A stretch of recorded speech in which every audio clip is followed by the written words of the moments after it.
ये आकाशवाणी गोरखपुर है। अब आप सोनी निगम से क्षेत्रीय समाचार सुनिए। मुख्यमंत्री योगी आदित्यनाथ ने कहा कि कालचक्र किसी की परवाह नहीं करता, इसका प्रवाह निरंतर चलता रहता है, इसलिए हमें खुद को समय की धारा के अनुरूप तैयार करना होगा। मुख्यमंत्री ने कहा कि समय के अनुरूप खुद को तैयार न कर पाने वाले पीछे छूट जाते हैं। मुख्यमंत्री आज गोरखपुर में महाराणा प्रताप शिक्षा परिषद के संस्थापक सप्ताह समारोह के समापन अवसर पर छात्रों और शिक्षकों को संबोधित कर रहे थे। उन्होंने युवा पीढ़ी के मोबाइल फोन पर ज्यादा समय बिताने पर चिंता व्यक्त करते हुए कहा कि युवा पीढ़ी मोबाइल के उपयोग के अनावश्यक अत्यधिक समय बिताने से बचे। उन्होंने छात्रों को नसीहत दी कि वे अपना समय प्रकृति के बीच रचनात्मक कार्यों, अध्ययन और कौशल विकास की गतिविधियों में बिताएं ताकि एक बेहतर भविष्य बना सकें। इस अवसर पर समाज सुधारक और नोबेल पुरस्कार विजेता कैलाश सत्यार्थी ने कहा कि करुणा का भूमंडलीकरण करना समय की मांग है। करुणा को सिर्फ दया या परोपकार की तरह नहीं लिया जा सकता। ये सामान्य मानवीय गुण नहीं बल्कि दैवी शक्ति है। उन्होंने कहा कि हमें जीवन में चेतना और प्रज्ञा की यात्रा में करुणा के महत्व को समझना होगा। समारोह में मुख्यमंत्री ने शिक्षा एवं खेल में उत्कृष्ट प्रदर्शन करने वाले शिक्षकों और कर्मचारियों को सम्मानित भी किया। आज उत्तर प्रदेश सहित पूरे देश में मानवाधिकार दिवस मनाया जा रहा है। प्रतिवर्ष 10 दिसंबर को मानवाधिकारों के संबंध में सार्वभौम घोषणा की याद में ये दिवस मनाया जाता है। इस अवसर पर नई दिल्ली में राष्ट्रीय मानवाधिकार आयोग की ओर से आयोजित कार्यक्रम को संबोधित करते हुए राष्ट्रपति ने कहा कि साइबर अपराध और जलवायु परिवर्तन मानवाधिकारों के लिए नई चुनौतियां हैं। राष्ट्रपति ने सभी के अधिकारों और गरिमा की सुरक्षा करने वाले समान डिजिटल वातावरण को सुनिश्चित करने के महत्व पर बल दिया है। उन्होंने कहा कि डिजिटल युग परिवर्तनकारी है, लेकिन इससे साइबर बुलिंग, डीप फेक, गोपनीयता संबंधी चिंताएं और गलत सूचना के प्रसार जैसे मुद्दे भी सामने आए हैं।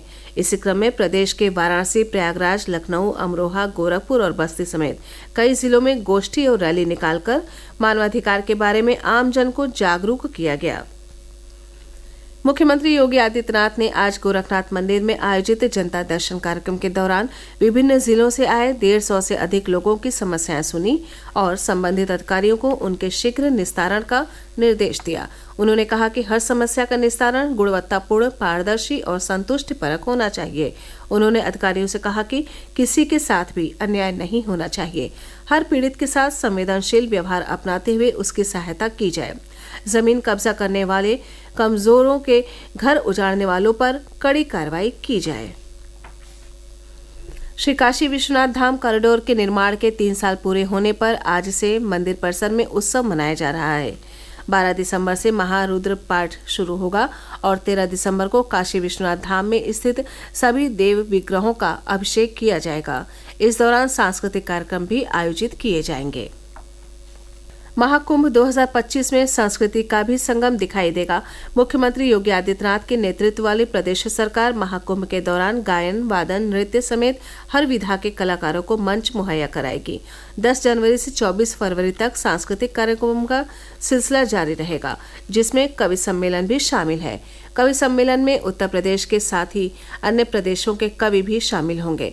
सरकार की ओर से कवि विष्णु सक्सेना, बुद्धिनाथ मिश्र, अशोक चक्रधर, हरिओम पवार, कुमार विश्वास, शैलेश लोढ़ा, मनोज मुंतशिर, विनीत चौहान, अनामिका अंबर, गजेंद्र सोलंकी, दिनेश रघुवंशी और सुनील जोगी जैसे बड़ी कवियों का काव्य पाठ प्रस्तावित किया गया है।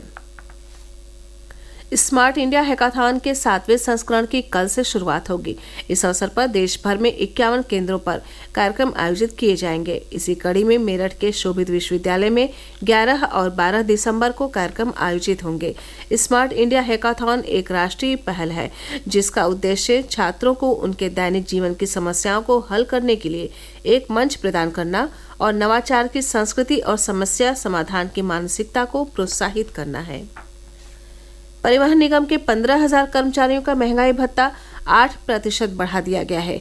अभी तक उन्हें 38% महंगाई भत्ता मिल रहा था, जो बढ़कर 46% हो गया है। परिवहन मंत्री दयाशंकर सिंह ने कहा कि महंगाई भत्ता बढ़ने से परिवहन निगम पर करीब 5 करोड़ रुपए का अतिरिक्त भार आएगा। इसी के साथ ये समाचार बुलेटिन समाप्त हुआ। नमस्कार।